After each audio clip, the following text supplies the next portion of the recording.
We have some excellent song leaders here at Collierville. We've enjoyed our singing together and our fellowship. The meal was it was a blessing. And thank you so much for being here this afternoon. You know, every successful organization has a model. And the Lions Club, they have a model, and they've been following it for a very long time. Chick-fil-A has a model, and the employees are trained in that model. And Chick-fil-A wants you to know how their franchise works. They franchise that model. Ford Motor Company, they have a model. FedEx has a model. FedEx wants you to know that model. They want you to know how it works and where you fit in.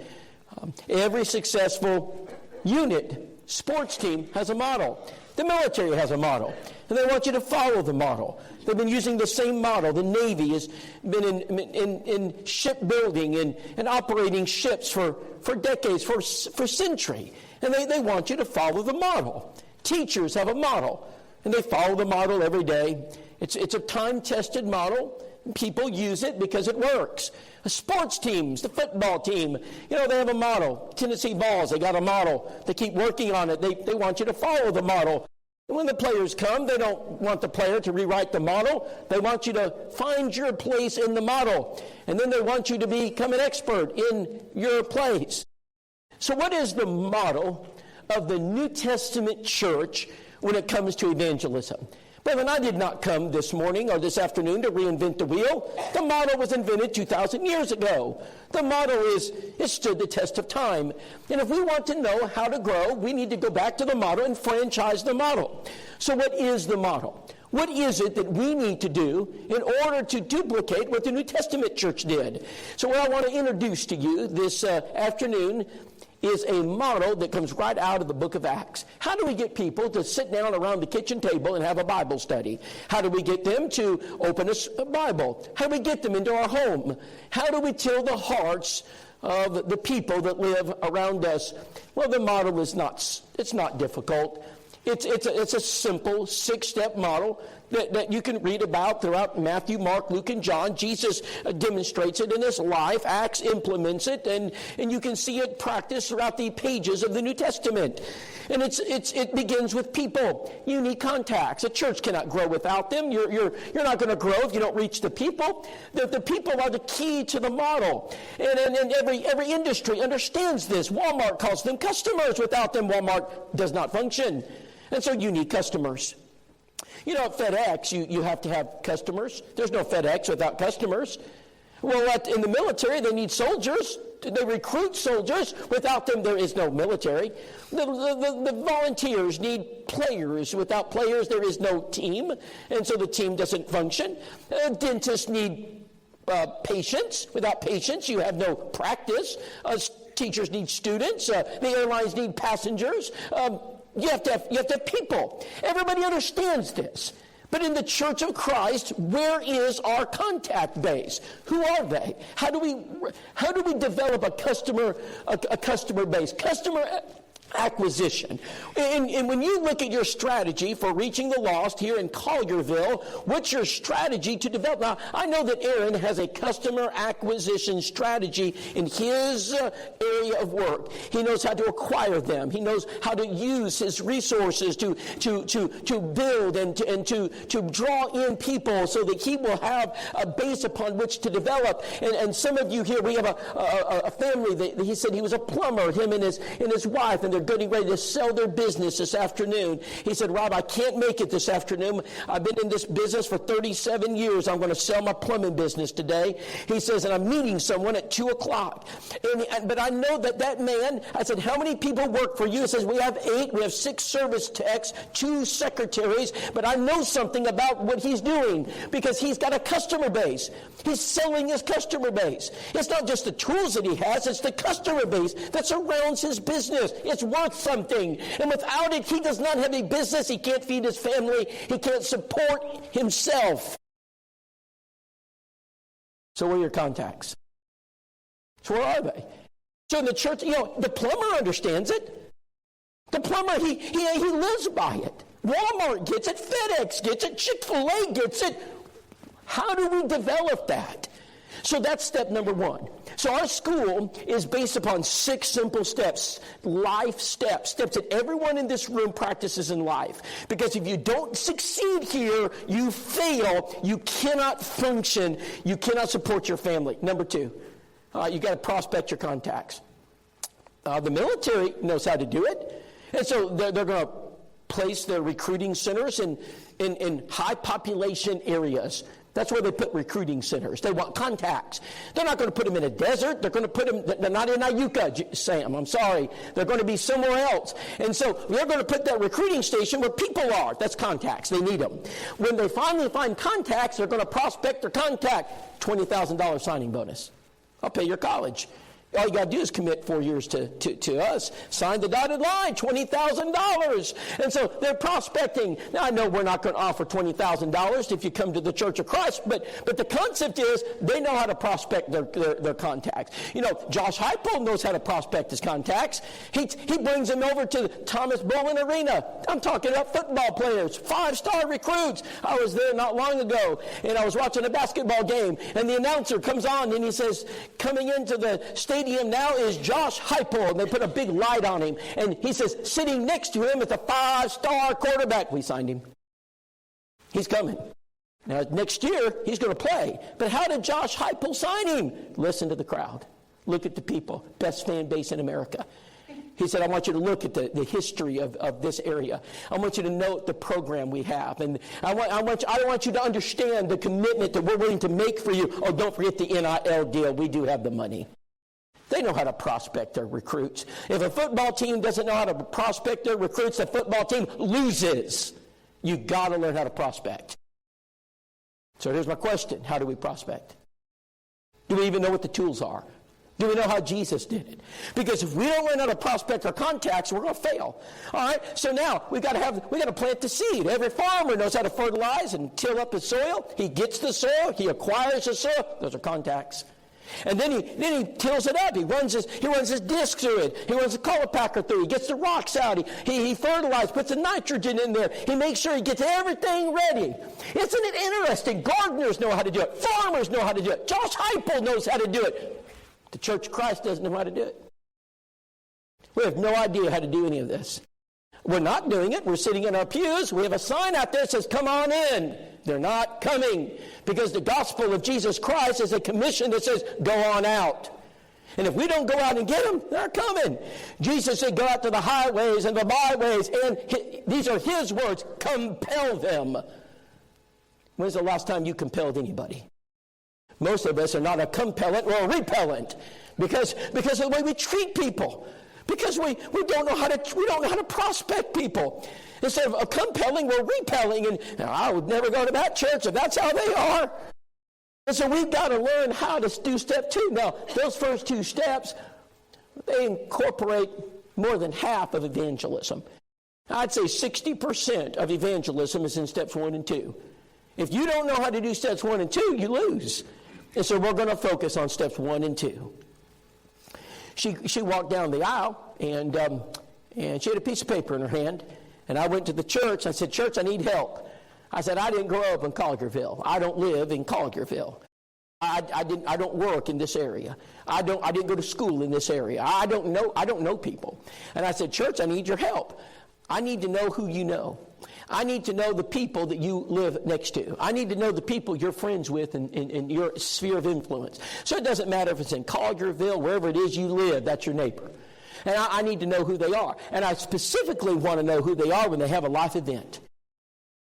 Event, I want you to bring me their name. So if they get sick, I want their name. If they just had a baby, I want their name. If they just got married, I want their name. If they get a divorce, I want their name. Depression, I want their name. Surgery, I want their name. Funeral, I want their name. Whatever life event they go through, I want you to bring me their name. And if you'll do that, I'll help you bring them to Christ. Good deal? Brandy Fleming was the first one.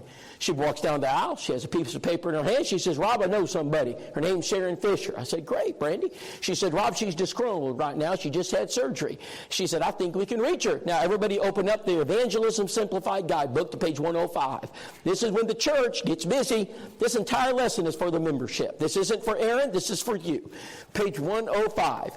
And this is the only time Aaron can keep his book closed and you can open your book. Because this is about the membership. 105. We need to know who they are. I need to know the prospects, because this is kind of the bottleneck of the mission work. If you don't do this, it fails. We need to know who you know so we can bring them to Christ. So we put on the list Sharon Fisher. Look, it says name, Sharon Fisher. Let's look at description. She's a friend of Brandy Fleming. Let's look at a relationship. Again, friend of Brandy Fleming. Description, she's disgruntled. She needs encouragement. Let's look at address, put it on there. And let's hit that little box that says multiple. In meaning that every member of the Church of Christ is going to reach out to we're going to all reach out to Sharon Fisher. Aaron, I know your wife, Aaron, finds you irresistible. I know she does. That's why she married you. Aaron, look at me. I don't. Okay, I can resist you, Aaron. Now, I want you to listen, church. You can resist one person, but you won't resist the Collierville Church of Christ. We're not going to just try to save Sharon with Brandy Fleming. We're going to try to reach Sharon with the entire Willette Church of Christ. Everybody's going to try to reach Sharon Fisher. And so this is a different approach. It's a congregational approach. Now, when I started this seminar in 2018, I called it a personal evangelism seminar. I don't call it a personal evangelism seminar anymore. About 4 years ago, I changed the name of it to a congregational evangelism seminar, because I learned that evangelism is not about me, it's about us. Evangelism is not about you, it's about everyone. And if we don't get everybody participating, we fail. And so evangelism isn't about just one person, it's about the entire Church of Christ reaching out. And I knew that, but I didn't market it correctly. Because as soon as I say personal evangelism, you check out. Oh, it's a preacher's job. That's not what I do. I'm not very good at that. Aaron, I'll let Josh, that's for you, and you can do that, but I'm going to let somebody else do that personal evangelism stuff. Well, let me be clear. What we read about in the Bible is not personal evangelism, it's congregational evangelism. It's when you get everybody in the church involved, everybody has skin in the game, no one chicks out, no one says, well, that's not my responsibility. Let me be clear. It is the responsibility of the entire Collierville Church of Christ to reach the lost, period. You can't put that on the back of your preacher or you will break him. You know, we have something called preacher fatigue today. You know what that means? Preacher fatigue is when preachers burn out because they can't carry the church on their back. They just can't do it. And if they don't get the help, they just finally give up and they say, hey, I'm tired I just can't do it anymore. And so that's because we have a pastoral model. And we don't call them pastors. That would be unscriptural. But we do everything but that. We expect them to do it for us. And so this paradigm that I'm trying to build as we come to churches is a different paradigm. It's a paradigm that doesn't revolve around Aaron. It doesn't revolve around Justin. It revolves around everybody. Jacob. Justin. You got it. Okay. Nailed it first try. Very good. Thank you. All right, it revolves around everybody. And so this is very important. So I went to the church and I said, church, let's build a prospect list. Who went on it? Sharon Fisher. Now, what are we going to do? Compassion cards. Lots of cards. And we've tested this over and over again. And we know exactly how to do this because we've done it for years with 325 churches. What does that mean? That means that you're going to send cards, 2 to 3 cards every single day for 3 to 4 weeks to your prospects. Okay, and these cards are going to be designed to prospect your contact. That's the second step.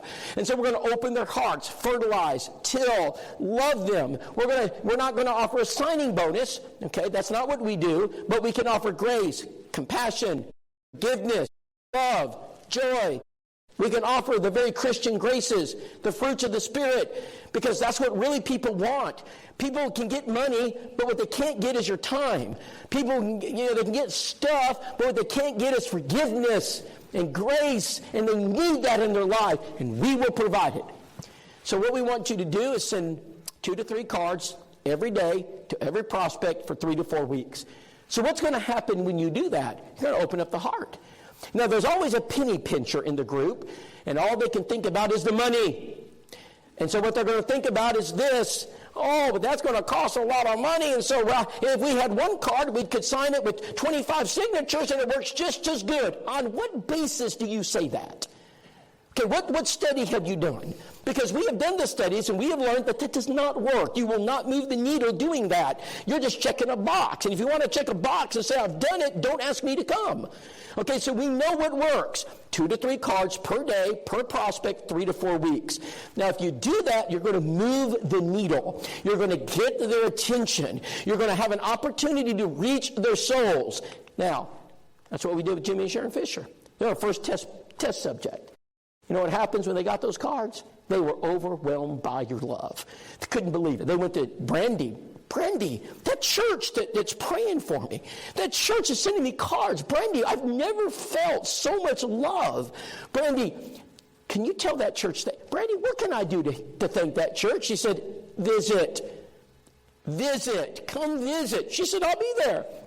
Sure enough, on Sunday morning, that's exactly what happened. They walked through the doors. My wife and I got to introduce ourselves. It's Sharon Fisher. I said, Sharon, we're so glad you're here. She said, are you the preacher? I said, yes, ma'am. She said, preacher, would you thank the church for all the cards they've been sending? I said, I'd be glad to.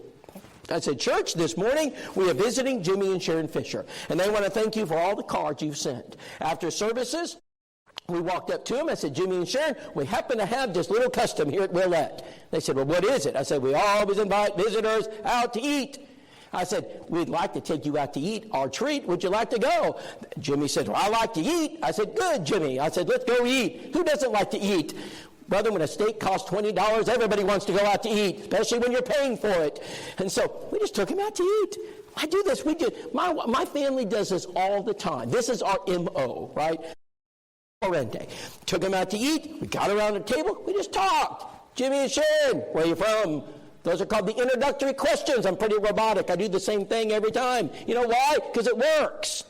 When I find something that works, why change it? The crescent wrench has worked since we invented it. That's why it's still called the crescent wrench. It hasn't changed, men. Of course, you do have that 8-inch to 10-inch and 6-inch, but we've never changed a crescent wrench. It's always a crescent wrench. I just keep doing what I do. I said, where are you from? I'm from a local boy. I said, good, Jimmy. I said, tell me about being a local boy. He told me all about it. I said, Sharon, where are you from? I'm from the Bayou. I learned everything there was to know about Louisiana in 45 minutes. I mean, she told me everything. And so much that I couldn't get to question 2. That's all right. That's okay. So we finished the dinner, and I said, Jimmy and Sharon, we surely enjoyed being with you. Well, we did too. I said, I hope we'll see you again. Oh, you will. I said, great. I got to church Sunday night, and I said, hey, church, it worked. I said, this is working. I said, thank you for sending cards. Now, I want everybody to go back to the card room and send the compassion cards and say, thank you for coming. Come back soon. And we're going to flood them with cards, more cards. We're going to send cards every single day, some on Monday, some on Tuesday, some on Wednesday, some on Thursday, some on Friday, equally distributed. And we're going to make sure they get the cards every day, and we're going to do it for 3 to 4 weeks. Now, what happens when you do that? They come back. That's what happens. They're going to come back. In fact, I was sitting in my living room one evening, and I got a message from Randy Fleming. I saved the message. You know why? Because I knew it was a teaching moment. I told Nicole right there, I said, Nicole, this is working. I said, I want to save this. Someday I might even use it in teaching. I received a message from Sharon's husband, Jimmy. She said, Rob, he and Sharon received at least 4 cards a day thanking them for visiting or wishing Sharon well. He said, Rob, it's just the type of church they've been looking for, one that would take care of Sharon if anything ever happened to him. Now, Rob, he says he's still praying and trying to let God lead him to where he needs to be. Now, Rob, I tried to be very encouraging. I even offered to have a Bible study sometimes. Rob, I wasn't expecting him to message me back so quickly with the question, do you have to be a member there to take communion? Now, Rob, if he's asking that question, doesn't he need to know a whole lot more? Any suggestions? Suggestion number 1, do not answer that question. That's my first suggestion. I said, in fact, I typed it and hit send before I wrote anything else. I said, please don't answer that question.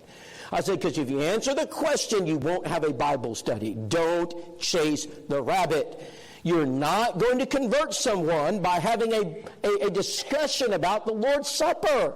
That is not what you need to be doing. I said, don't answer that. I said, well, you can discuss it with them. Don't answer it. I said, Brandy, I said, can you get them to come back to church? She said, yes. I said, we need to take them to step 2. They came back to church. After church, Nicole and I walked up. I said, hey, Jimmy and Sharon. I said, we got a little custom here. Another one? I said, yes. I said, my wife is the best cook in Macon County. I said, my daughter, best dessert maker you'll ever meet. I said, why don't you guys come over to the house? We'll get to know you and have some good food. And they said, Jimmy says, well, I like to eat. I said, me too, Jimmy. And I said, why don't y'all come? Tuesday, they came. Walked in our house. We sit down. We're talking. We're going to go through the rest of the introductory questions. Question number 2. Jimmy, what do you do for a living? I said, I'm a security guard at Bonnell. It's an aluminum factory down there in I-40. I said, I get it. I said, tell me some stories. He's not a big talker. It's okay. Sharon Fisher? Sharon, what do you do for a living? I'm a kindergarten teacher. That's all that needed to be said for the next 45 minutes. I heard about every child in the classroom. Nothing was left out. And I never got to question 3. And so we go to the dinner table. We're having a beautiful meal, best food in the county, and we're just having a good time, exactly where I want them. It always happens. All you got to do is feed them. You don't have to ask any religious questions. You just feed them. They'll bring it up. Hey, Rob, yeah?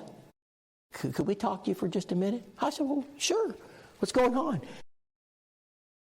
Rob, she said, I want you to know first we're religious. Well, I thought you were. I said, you good people. She said, we got that big community church down there at Westmoreland. I said, I know the one. She said, Rob, we work in their children's home during the summer in Honduras. I said, well, that's wonderful. And she said, I'm a Bible class teacher, too. I teach that. I said, Sharon, that's great. And she said, Rob, since I've been sick 2 months ago, I haven't got one card, one phone call, or one visit from my church. She says, I don't even know where my preacher lives. I said, I'm sorry, Sharon. I said, I can see how that would be just difficult. I mean, she says, Rob, no one cares about me except y'all. He said, you complete strangers writing me cards every day, encouraging me, people praying for me. She says, you guys are different. I said, well, Sharon, we care about you. We really do. And she said, I can see it. I know you do. I said, y'all have gone out of your way. And Rob, this is our first time. I said, first time for what? She says, in all the years Jimmy and I have been married, no one has ever invited us into their home, not once. Wow. That's when things I began to realize people are lonely. I mean, I grew up in a home where my mother constantly invited people over to the house. I just thought that's what we do. But today, there are a lot of... When's the last time you had a sinner in your house? When's the last time you just had a meal? You ladies, you cooked a nice meal. You invited them over just to get to know them. We don't do that anymore. And I began to realize that this is opening a door. I said, this is great. I said, Jimmy and Sharon, we've enjoyed this. I mean, just love this. I said, I tell you what. I said, we've enjoyed it so much. Why don't y'all come back next week? And Jimmy said, will she cook another meal? I said, oh, yes, Jimmy. I said, what would you like? He said, I love lasagna. I said, it's her specialty, Jimmy. At least it became the specialty. And so in any ways, they came back the next week. And sure enough, Nicole made the lasagna. Hannah makes the dessert, chocolate chip cookies. I love it. And so we're all sitting around just eating. We're having a great time. I'm going to help them. Hey, Jimmy, I said, this nation's in trouble. He said, yes. I said, what's wrong with our nation, Jimmy? Tell me, what do you think's wrong? He said, Rob, it's the morals. Oh, it is. I agree with that. Well, tell me about that, Jimmy. Why are the morals so bad? Rob, don't you know we've forgotten God? I said, we have we? I said, Jimmy, tell me about God. He said, now, Rob, it's all in the Bible. I said, well, what do you know about the Bible? He said, Rob, it's in the book of Revelation. I said, well, what about it? He said, Rob, it's Armageddon. Battle of Megiddo, 144,000. Oh, Rob, pestilence, rapture, it's coming, Rob. You got to get ready. Haven't you read the Left Behind series? Now, we did that in 60 seconds. Brother, how many of you want to start a Bible study out in the book of Revelation? Anybody? Because I don't. And I said, Jimmy, the book of Revelation says a lot of things. I said, thankfully, Jimmy, I said, I do have the answer to all the problems you just gave. What hard they? I said, Jimmy, I tell you what, I just so happen to have, let me see if I have them. These little booklets are called Back to the Bible. And I said, Jimmy, why don't we go right over here to the table? I said, in fact, we just so happen to have some Bibles and pens ready. John 8:32, and we started the Bible study. I do this a lot. I don't ask people for Bible studies. I earn them. You've eaten my food. You're in my house. You'll do the study. You'll do the study. We just sat around the table. We started it. As we went through the study, we loved it. At the end of the study, Sharon Fisher, she makes a little fish. She gets a little bit upset. She hits the table. And I looked at Sharon. I said, Sharon, you upset? Yes, I am upset. I said, Sharon, what just happened? You guys lost. Rob, I want to know. The church all my life, and I've learned more about the Bible in this one study than I have learned my whole life. I didn't even know there was a difference between the Old and New Testament. You get it, don't you? Because most people have never done a Bible study in their life. They've never done a Bible study. You want to know why they're lost? They've never studied the Bible. No one has invited them to their home. No one has gone through a study. They don't know their left hand from their right hand. I said, hey, guys, I said, I'll tell you what. I said, I'm glad you enjoyed it. I said, by the way, would y'all like to come back for another meal and a study? And Jimmy said, will she cook any more of those desserts? I said, yes, Jimmy, what would you like? He said, peanut butter pie. I said, it's her specialty. Yes, we will have peanut butter pie. So Hannah makes a peanut butter pie, and Nicole makes one of her nice meals. We have a great meal. We sit down, and then we do the second study, and they loved it. They enjoyed it. Couldn't have gone. So then they come back for the third meal, the third dessert, and the third study. And we do it again. Guess what happens when people study the Bible? They're baptized. Brethren, you show me a church that's doing Bible studies in their homes, I'll show you a church that's having baptisms. You show me a church that's not doing this, I'll show you a church that's dead. I'll show you a dying church. Because this is how churches grow. It's when the members realize the enormous potential you have. Ladies, you have an ability that you don't even realize, because most people haven't had a home-cooked meal in 6 months. And if you don't think you can cook, I got a suggestion for you. Go to the KFC, get the bucket, put it in a platter. They'll never know. You've been doing it at fellowship meals for years. We still haven't figured it out. We just think you make good fried chicken. Let me share with you what happened. Look, I want you to look at Miss Sharon Fisher after that Bible study. She is doing a Bible study in Jamaica within 1 year of her conversion. On the other side is Richard Pratt from this morning. He's doing a Bible study. On the other side is Jimmy Fisher. He's doing it. I want to know how we've got brand new Christians that know enough to do a Bible study, and those of us who've been in the pews for 30 years, we don't know enough. Shame on you. We should be ashamed. We know plenty. We know more than they know. So what did I learn? People don't care how much you know until they know how much you care. That's what I learned. My wife taught me this lesson. If there was ever a time when I needed to listen to my wife, it was during this stage in the development of evangelism, that she brings something to the table I just don't have. She taught me to slow down, to get to know people, eat with them, care about them, be genuine and authentic, and you'll get the Bible study. So where do we find that in the Scriptures? Well, it's all through the life of Christ. I mean, think about the people Jesus spent time with. The leper, the blind, the halt, the maimed, the poor, the woman at the well. Even John 2, the wedding feast, that's a life event, by the way. Have you ever noticed that Jesus focused on the life events? And when there was a life event, he's there. It's hard to get people when there's not a life event. Remember the rich young ruler? Hard to get to him, isn't it? Not having a life event, everything's good. Hard to help people when things are good.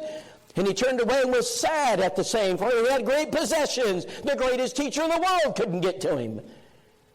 So I want to know, who do you know having a life event right now? Who's depressed? who's going through some difficult times in their life, who's having surgery, who's just lost a loved one. Does this church know anybody like that? If you know someone right now, a neighbor, friend, or family that's going through a life event, raise your hand. It's not hard. All we've got to do is have a plan, and we've got to care. But that's got to come from your church. This is not going to be organic. So I can't just teach a lesson and all of a sudden we're just going to start converting people. No, there's got to be a process involved. There's got to be training that takes place. We've got to make sure the membership understands what we're trying to do. And in the early church, that's what they did. Praising God and having the favor with the people. The church was a favorable place. People loved the church of Christ. Why did they love the church of Christ? Well, because they garnered the favor. They were a graceful people. They were a kind people. The Pharisees were not the church people loved. People didn't like the church of the Pharisees. They didn't like the denomination of the Sadducees. They didn't like the denomination of the Zealots. You know, when they took Judaism and they denominated it? You just couldn't be a Jew. You had to be a Pharisee Jew or a Sadducee Jew or a Zealot Jew or Essene Jew. It's not hard to apply this if you just think. What have they done to Christianity today? Well, they denominated it. I just want to be a Christian. That's all I want to be. Jesus just wanted to be a Jew, didn't he? That's all he wanted to be. Well, no, Jesus, we want you to be a Pharisee. He said, no. We want you to be a Sadducee. No. Then they both ganged up on him and crucified him because they were envious because he wouldn't join their sect. Well, we're not joining any sects in the Church of Christ. We're just Christians, we love people, and we want to help them see the cross. And so what did the church in the early century do? They sold their possessions. They gave things away. They were as many as were possessors of lands and houses sold them. And distribution was made to every man according as he had need. Jesus increased in wisdom and stature and favor with God. And there's your word, favor. Favor with God and man. Did people like Jesus? They loved him. Why? Because he was favorable. He was graceful. He was kind. He was compassionate. He listened to people. Some say, preacher, what you're saying today is just too hard. We can't, preacher, we just can't do this today. People, this isn't going to work in Calderville. It works with every human being on earth. Everybody wants people to listen. If there's one characteristic about every human being on the face of this earth, from Antarctica to the North Pole, here it is. Everybody likes to talk about themselves. I mean, everybody loves to talk. And if you can just listen to people, they'll talk. And in fact, I would suggest that our society today is more susceptible to favor than any society on the face of this earth in history. You know why? Because we are lonely. How do I know that? I'll show you how I know that. That's how I know. We're lonely. Because when God created you, he created you to be a social creature. That's how I know it. Genesis 2:18. God formed you out of the dust of the ground. He breathed into your nostrils the breath of life. Man became a living soul. In Genesis 2:18, the Bible says that man was lonely. And God said, I will make a helpmeet for you. We don't do well alone. Sociologists don't know what to call it, but there's a phenomenon going on right now in our culture. And they don't know what to call it. You know what it is? Social media has changed completely how we socialize with people. Because it's created an artificial socialization network where we can artificially try to fill that void. But what we're finding is that you can have 5,000 Facebook friends, but you're still lonely. Because Facebook can't fix this. Twitter or X can't fix this. Truth Social can't fix this. Instagram can't fix this. Because what people need is a warm-blooded human being to talk to. And we don't have it. Most people, all they get is that. So how do we fix it? I'll give you 4 things. Y'all ready to write these down? 4 things you can do to fix it. So if you want to fill the void, and there's a vacuum, there's a void, and a vacuum is always filled. That's why these social media companies are billion-dollar companies. They're filling a void, a vacuum. Someone's going to fill it, but I can just guarantee what we have is far better than what Mark Zuckerberg has. We've got something far better than that. All you got to do is sit down with them, talk to them and listen to them. First thing you got to do is open up your house. You got to unlock the deadbolt, put out the welcome mat, and invite people in your home. Have people in your house and talk to them. Listen to them. I mean, use your home as a mission statement. Brother, we've got to understand it's biblical. Acts 5:42, and daily in the temple, in every house, they cease not to preach and teach Jesus. Where did they do that? In their homes. Acts 2:46, and they continuing daily with one accord in the temple, breaking bread from house to house, did eat their meat with singleness and gladness of heart. Where did they do it? In their homes. Acts 20:20, I kept back nothing that was profitable unto you, but I showed you publicly and from house to house. You've got to open up your homes. We cannot be successful if we do not share the blessing of a home with those who are outside of Christ. I want to get back on Wednesday. Guess what's going to happen Thursday in my home? My wife will open her home. Her and Hannah will bring in a stranger to do a Bible study on Thursday.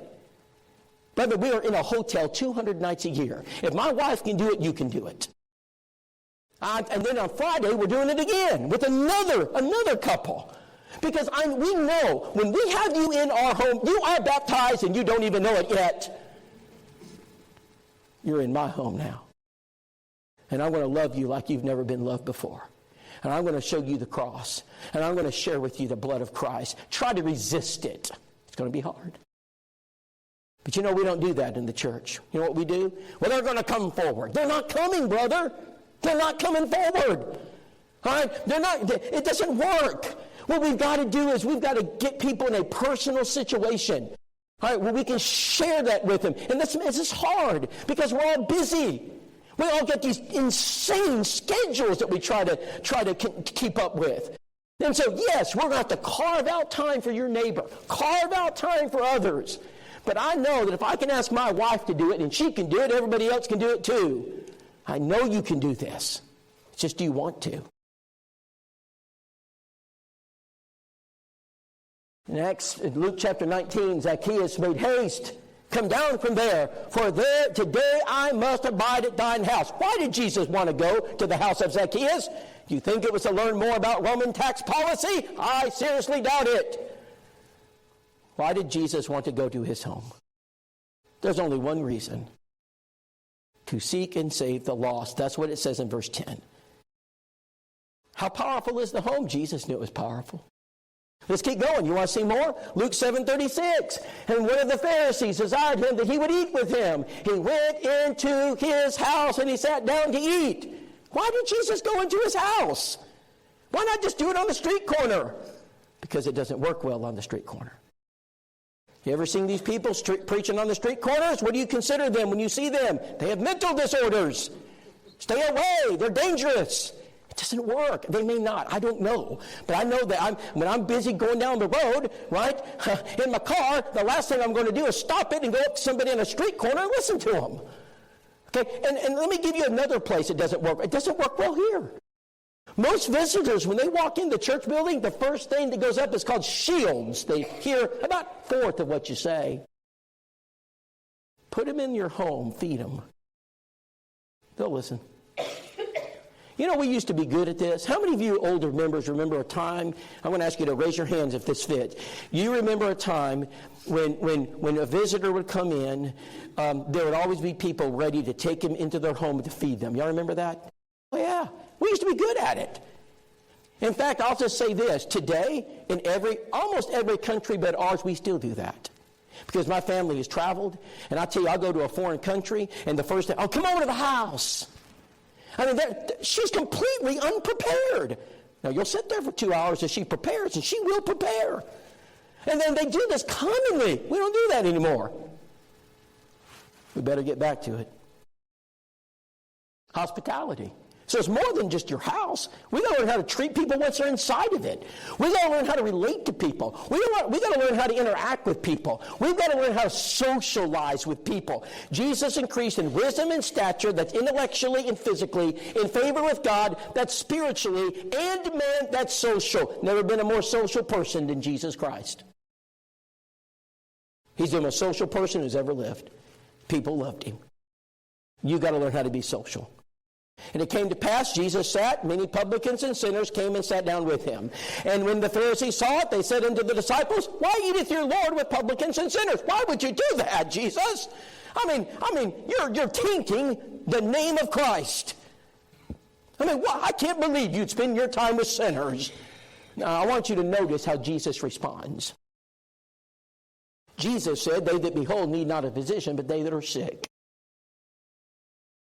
Brethren, if we spend as much time with the lost as we do in our fellowship meals, people would be saved. We love to socialize with the brethren. I get it. I love you. I enjoy talking to you. But you're saved. I want to know about the people outside this building. I want to know about the people that are lost.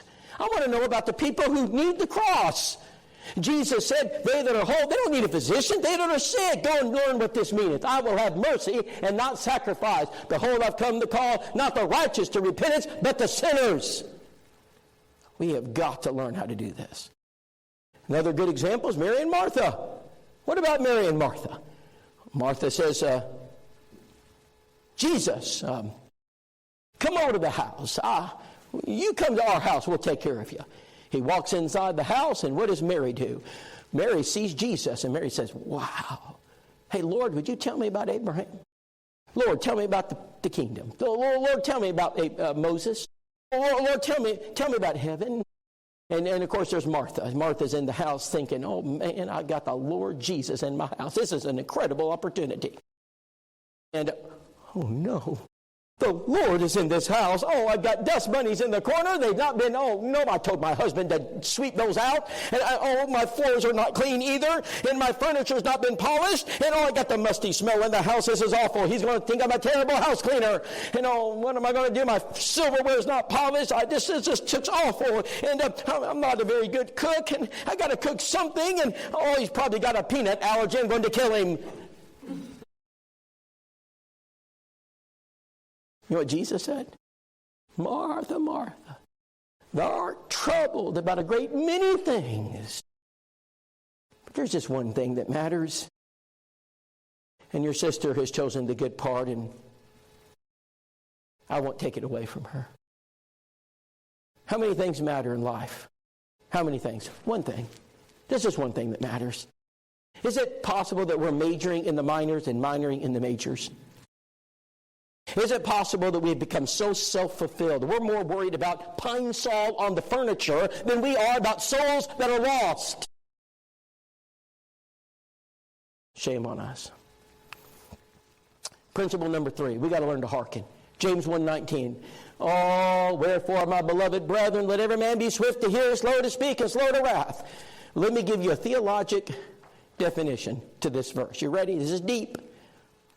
God gave you 2 ears and 1 mouth. You are to listen twice as much as you're to speak. Pretty good. I'm sad. I don't need Greek or Hebrew for that one. I just need to listen to people. People want you to listen to them, so listen. So when Jimmy and Sharon were in our living room, and Jimmy says, now, Rob, it's all in the book of Revelation. Pretty important that I'm listening. Or when Sharon Fisher says, now, Rob, in my first marriage. Kind of important that I listen to that, isn't it? Or when they talk about their religious background, it's important that I listen to that. Now's not the time for talking. Now is not the time for interrupting. And now's not the time for correction and instruction. Now is the time to listen. It's okay. We're not very good listeners sometimes. We want to talk, and we try to teach them everything they need to know in the house, and that's not good. We don't need to be teaching them anything. We just need to listen to them. Brother Bobby Bates, the great evangelist, once said, quote, if you'll give them information, quote, if you'll show them interest, they will give you information. All you got to do is show them interest. And so just care. And they'll give you all the information you need. You don't even have to ask. They'll volunteer it. Nothing's off limits. In 1950, off limits. You don't talk about that. 2025, there's nothing off limits. They tell you everything. They will embarrass you. They will talk about things you wish they would not talk about. They're going to ask you questions you wish they would not ask. And they're going to use words that you may have to give it some thought, words that you wouldn't even say, but they're going to ask because they have no filter. There are no filters in 2025. No filters. People just say what's on their mind. All right, so be prepared. What should you do? Listen. Don't comment. Just listen. Just be sympathetic. Realize they're not where you're at. They don't know what you know. You should not expect them to. Don't correct them. They may not wear, the most modest clothing all the time. They don't know. And so they may not use a language. Sometimes my wife and I are with people and they use language that's very inappropriate. I would never use that language, but now's not the time for me to correct them because I have a goal to bring them to the cross and I need to give them a little space. All these things are important because I'm listening to people. Mark 4:24, and he said unto them, take heed what you hear. You know why? Because you're accountable for it. You're accountable for it. By the way, do you know you're accountable for your neighbor? You're accountable for your coworkers. You're accountable for the people in your sphere of influence. You will give an accounting someday. That word accounting it's a frightening word. Accountants give an accounting of their numbers, of their tally sheets. And if you're off at the end of the day at Walmart, if you're off, you're in trouble. You got to find out where it's at. We're going to find out if somebody steals from us. We're going to find out. I think there are Christians stealing from the living God every day. Luke 8:18, take heed therefore how you hear. Lest come in the eyes. Don't play on your cell phone. Look them in the eyes. Talk to them. Give them your undivided attention. Make sure they know you're sincere and you care. Go to principle number 4. Hesitate. It's our last one. Hesitate. You got to learn how to hesitate.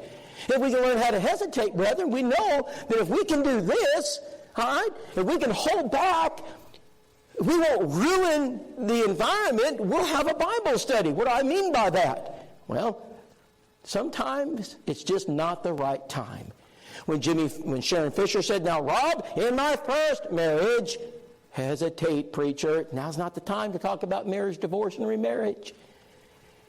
Man, we're not time. When Jimmy said, now, Rob, he said, when Jesus comes back, don't you know about the earthquakes, the tsunamis, and the volcanoes? Brethren, most people don't know enough about the first coming, much less the second. Why in the world are we engaging people on the second coming when we haven't even got them to the cross? All right, stop doing that. Hesitate. Now is not the time. And so there's ample evidence in the life of Christ where he said, not yet. I'm not going to do it just now. Tell no man. Holds his peace. He wrote on the ground as though he heard them not. Why? Because it's not the right time. Timing's important, isn't it? Husbands, do you ever pick the right time to talk to your wife about things? You ever know, you know when not to talk to her?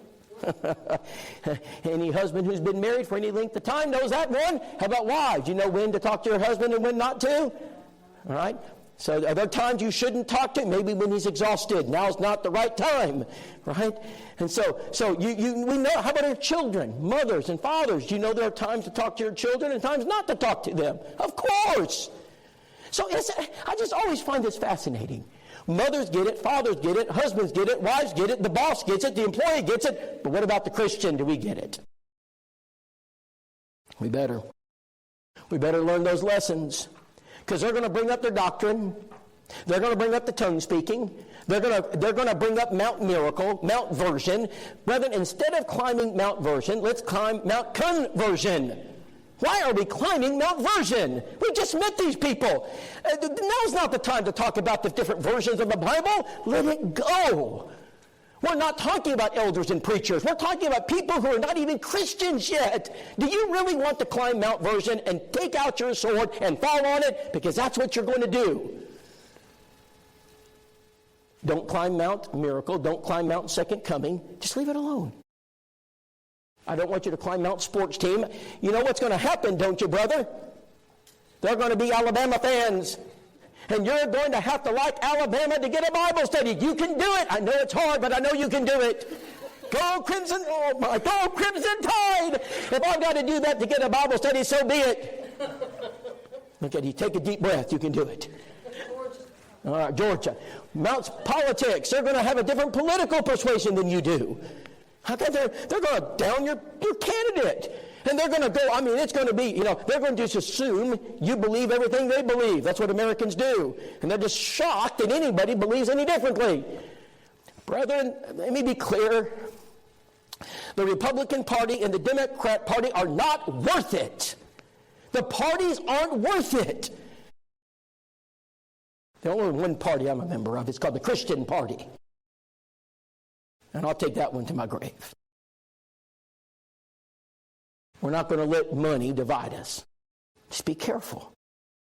So all these things, you should probably hesitate a little bit. Just hold back.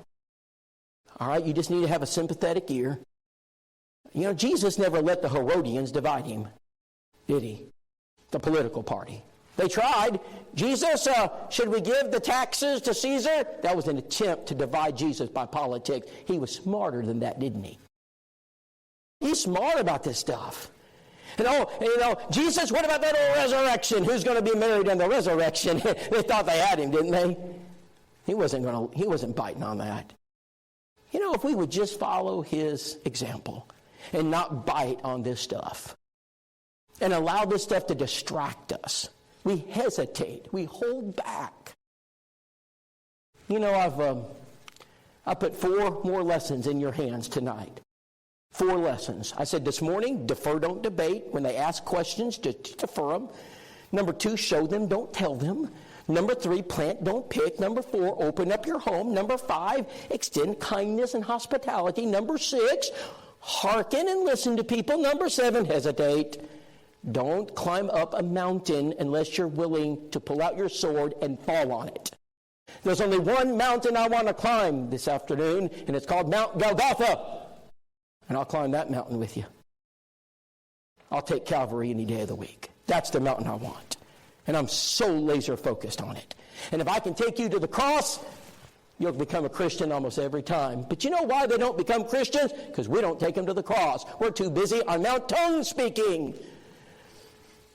That's why we're losing. And we've got to learn how to be like Jesus. She came down the aisle and she had a piece of paper in her hand, and man, it's building at Willette. We've gone from 220 to 300, and the church has got it. And they bring those contacts to me, and they just prospect them. Brandy Fleming walked down the aisle, one of the most evangelistic sisters I've ever met. Never conducted a Bible study to my knowledge, but she's evangelistic. And I grabbed the piece of paper and I said, Dustin McKinney. I said, wait a minute. You talking about the basketball coach, Dustin? She said, yeah. I said, Brandy, I coached basketball in Cookeville. I played Dustin in Red Bowling Springs. What's wrong with him? Robbie's got cancer and it's not operable.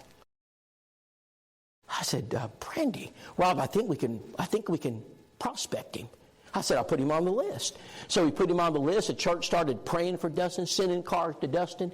And after about a week, I grabbed my son, Jared. I said, Jared, let's go meet Dustin McKinney. Let's go see him. And I went to the house, knocked on the door. He opened it up and said, Rob, what's going on? I said, hey, Dustin. I said, huh? We talked about the season a little bit. We play each other. And I said, Dustin, I said,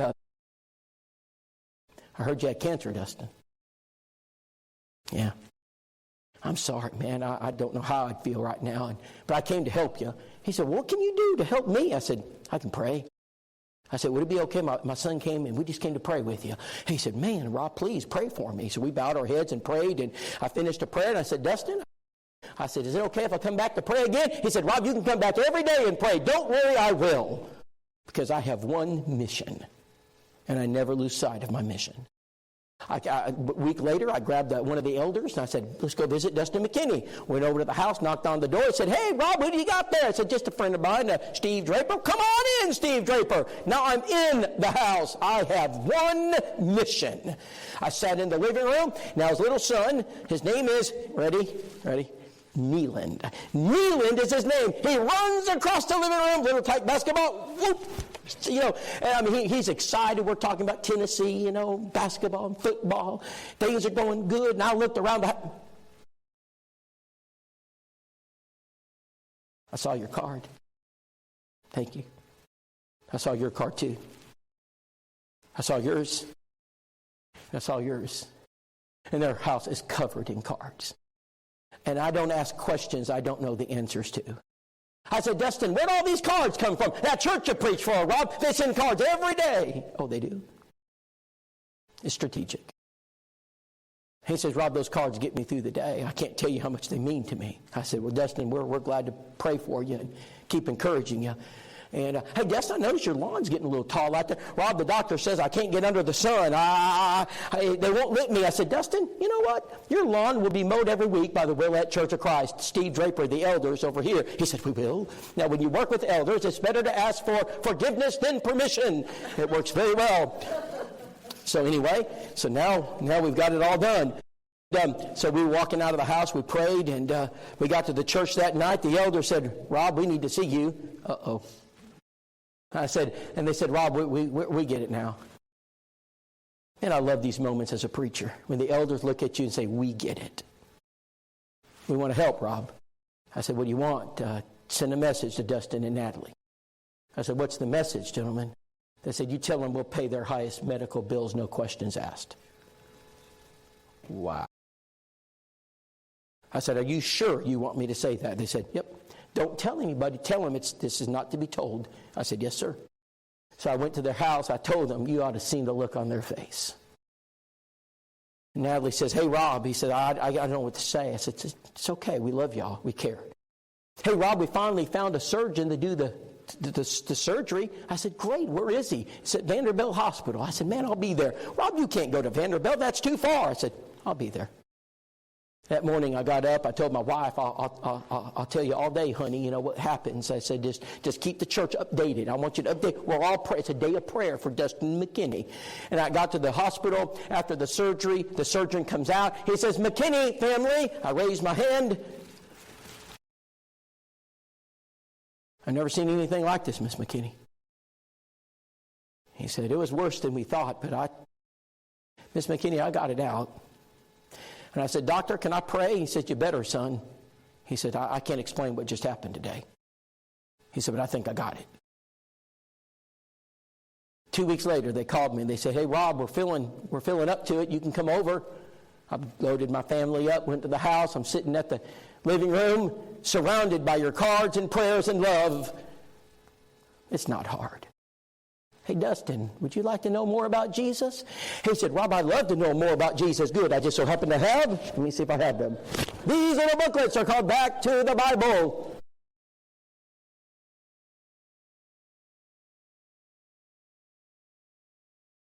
Can you send a card?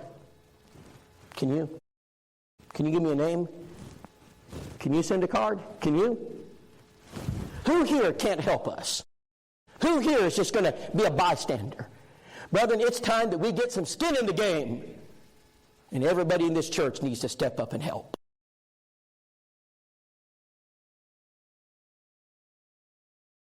We must earn the right to have a Bible study. Church, you've got to earn it. And you earn it together. You work together. And when you work together, train your members. It's going to take a little time. Equip them with tools, and then begin reaching out. You can grow. People are growing all over this country because of that. It's a great tool. It's not just one tool in our toolbox. Nicole wrote a book called Recipes for Evangelism, and after this session, we'll open that table up, and you can take a look, but this is one of her books. She's only written one book, and that book says this. Sharon Fisher wrote a chapter in it. So these are Sharon Fisher's words, not ours. The hospitality we were shown made all the difference to our willingness to get involved in a Bible study. Without my wife, there is no study. I can't do it without her. She's more than my best friend. She's far more than that. You want to learn how to reach the lost? Start working together. Husbands and wives work together. As a church, you're a widow or a widower. Go to your preacher and say, I'll help you. Eddie's got 3 boys. Eddie, you need help cooking? I'll help cook. Eddie, you need help cleaning? I'll help clean. Work together, church. Help each other. I mean, there's so much that you can do right here in this church. So I'm thankful for your time and efforts. This afternoon, you're here. That means you love souls, and I'm going to offer the invitation. If you're a child of God, and maybe now's the time to make a change in your life, and maybe you need strength, and Want to come before this church and ask the church to pray for you? Maybe as a church we all need to pray. Rend our hearts and not our garments. Make this an inward change, not an outward change. Change my life, God. Help me be the Christian I need to be to my neighbor. Maybe you're not a Christian and maybe someone taught you and you've not obeyed the gospel. This invitation is yours. All you got to do is come. We'll take your confession. We'll baptize you into Christ for the remission of your sins. You'll be added to the greatest army in the world, the army of Christ. So Jesus came to seek and save the lost. God help us be like Jesus. Will you come as we together stand?